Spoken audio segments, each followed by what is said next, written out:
Il était une fois, dans un royaume lointain, un prince arrogant qui habitait dans un somptueux château. Un jour, il refusa l'hospitalité à une vieille mendiante qui cherchait refuge contre le froid. En vérité, cette mendiante était une fée déguisée, venue tester la bonté du prince. Voyant son cœur cruel, elle le transforma en une bête hideuse et son château en un lieu ensorcelé. Comme dernier répit, elle laissa une rose magique dont la dernière pétale tomberait à son 21e anniversaire. Si le prince ne trouvait pas quelqu'un pour l'aimer sous sa forme bestiale, il resterait ainsi pour toujours. Non loin de là, vivait Belle, une jeune fille curieuse et pleine de vie. Elle aimait les livres et les histoires d'aventure qui la transportaient bien au-delà de son petit village. Son père, Maurice, était un inventeur un peu farfelu mais très aimant. Un jour, se perdant dans la forêt, Maurice trouva refuge dans le château de la bête.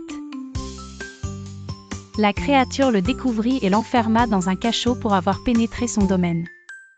Belle, inquiète de la disparition de son père, partit à sa recherche. Elle découvrit le château et supplia la bête de libérer Maurice, offrant sa propre liberté en échange. Touchée par sa bravoure, la bête accepta l'échange. Au fil du temps, Belle découvrit que derrière l'apparence redoutable de la bête se cachait une âme tourmentée mais capable d'affection. Ils devinrent amis, partageant des histoires et des rêves.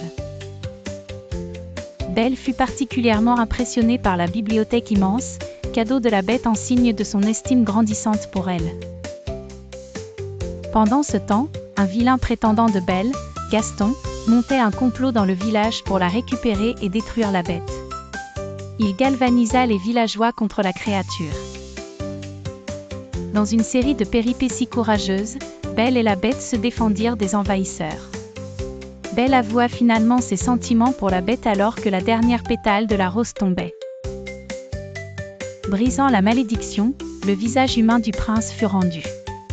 Les villageois, réalisant leur erreur, se retirèrent, et le château se transforma en un lieu lumineux et joyeux. Belle et le prince vécurent heureux, et leur histoire resta à jamais gravée dans les contes du royaume, inspirant de nombreux enfants à être courageux et à voir au-delà des apparences.